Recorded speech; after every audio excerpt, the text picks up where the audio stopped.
What's up, everyone? It's the Autistic Scyther here, and, well, it's Black History. February is Black History Month, and naturally, considering as you all can see, I'm black.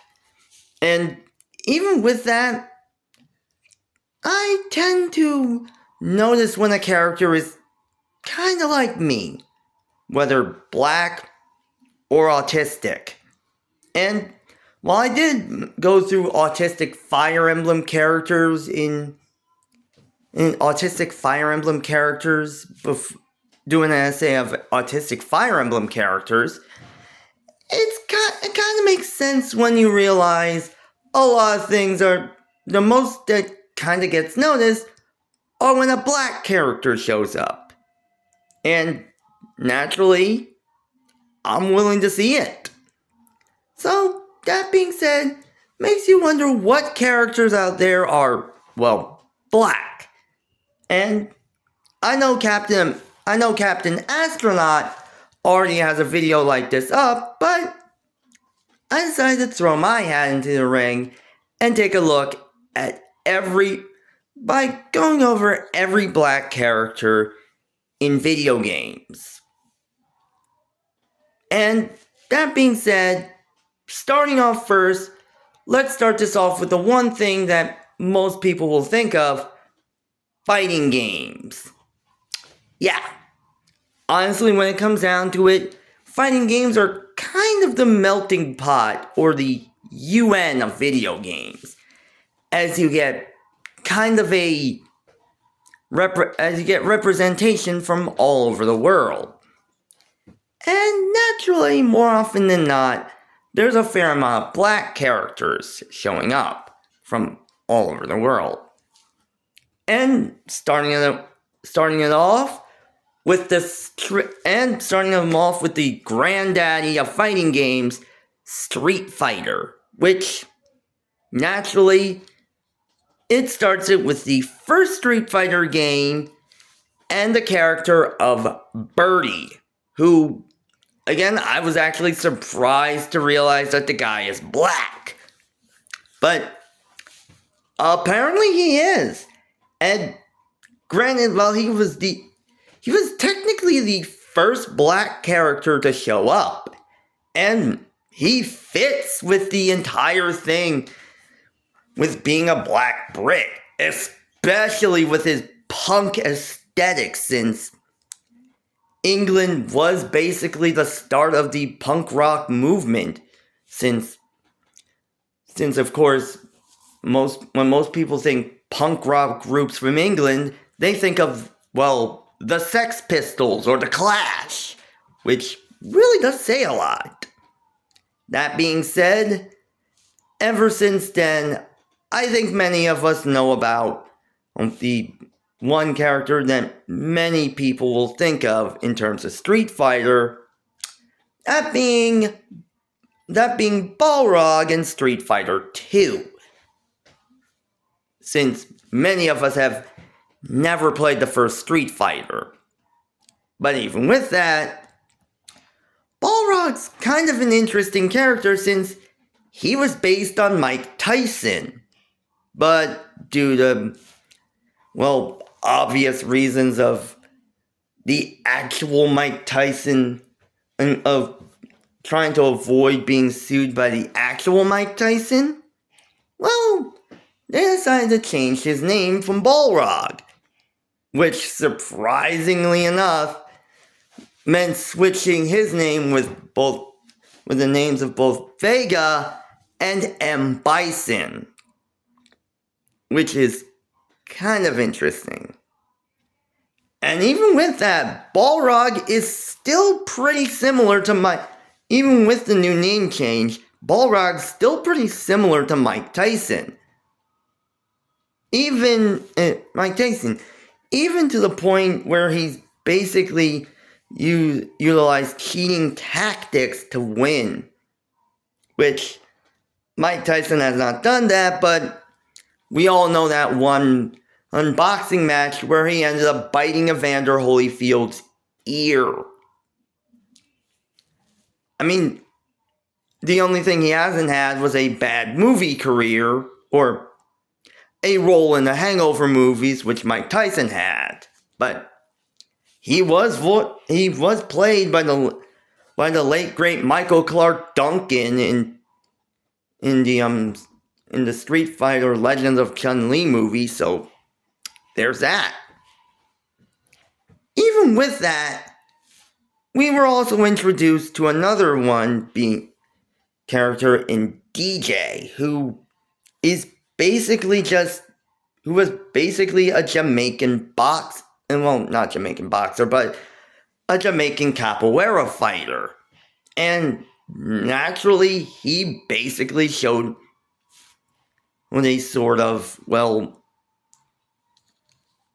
basically he's based on the more stereotypical laid-back Jamaican individual, which really is kind of odd, but, well, even though it's a stereotype, honestly, there's obviously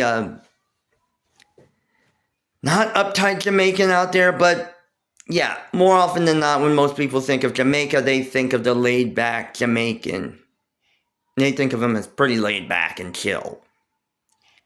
That being said, even with that, the black floodgates were kind of opened in Street Fighter, as we got access to many other characters, as Street Fighter 3 introduced 3 specific characters, those being Elena, a capoeira fighter from Kenya, as well as a foreign exchange student, Dudley, a black British boxer and a quintessential British gentleman, and of course, Sean Matsuda, who's from Brazil.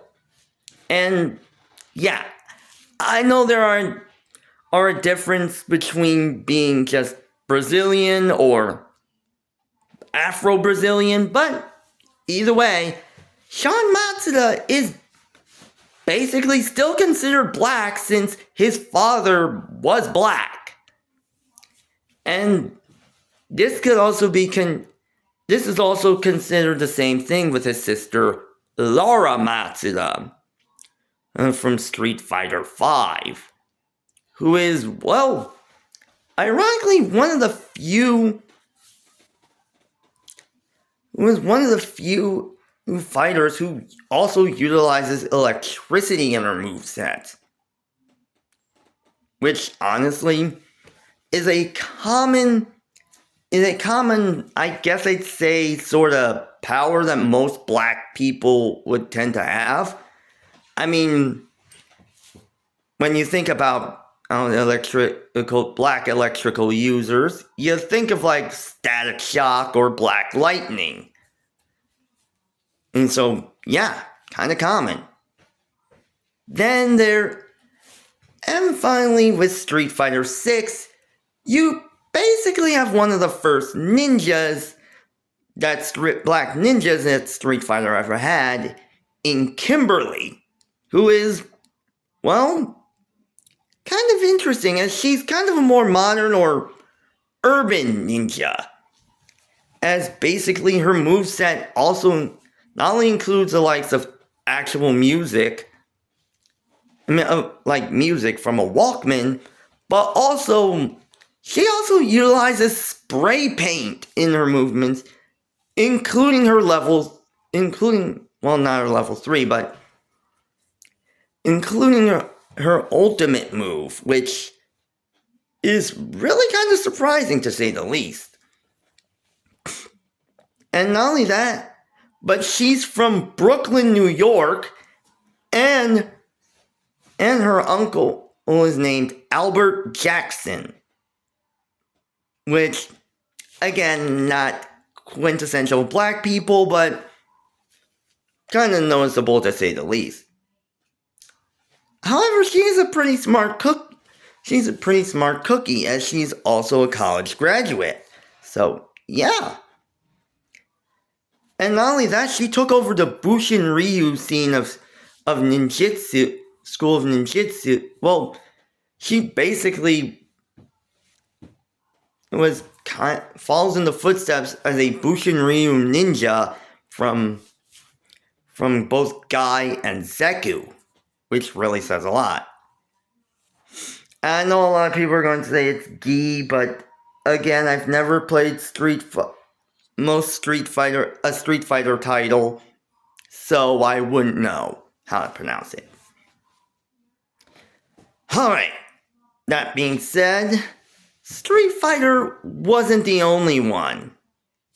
As of course, another one of the bigger titles just so happened, as of course, two of the other big titles, or the big three of fighting games, were Tekken and Mortal Kombat.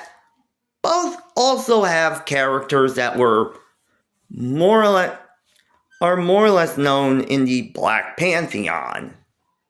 Mortal Kombat being more well known when you think about it. As not only has Mortal Kombat given us the iconic character of Jax Briggs, who is not only a former football player, but is also a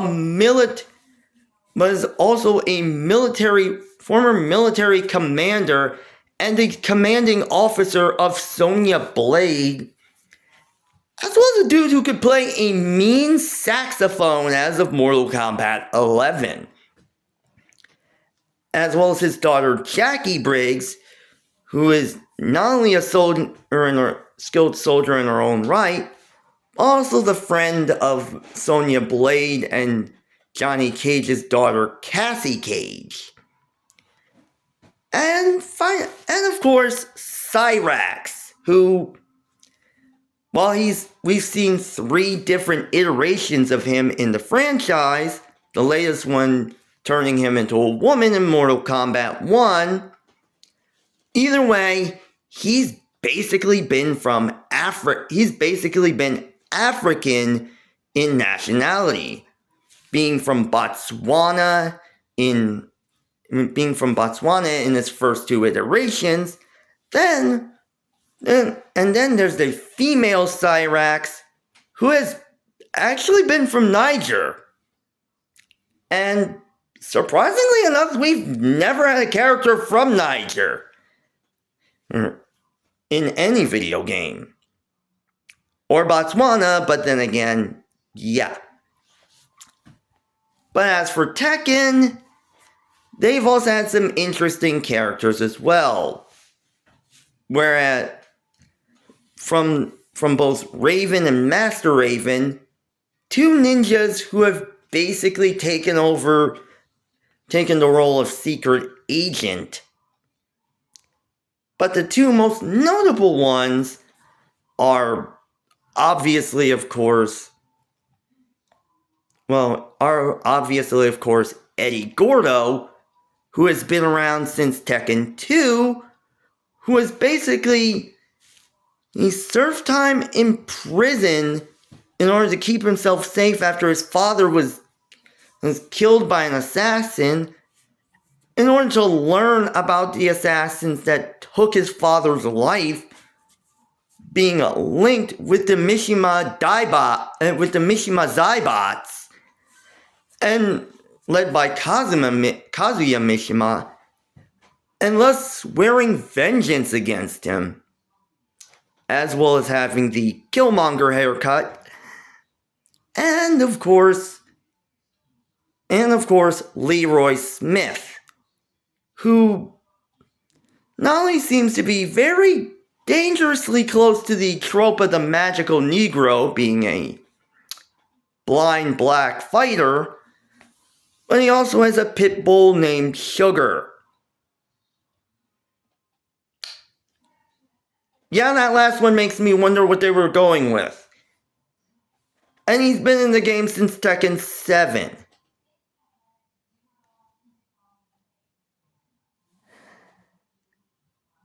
Yeah, I don't know why they decided to put him in there. If you hadn't guessed, I do not like the magical Negro trope all that much. That's all I gotta say. This will be continued in part 2.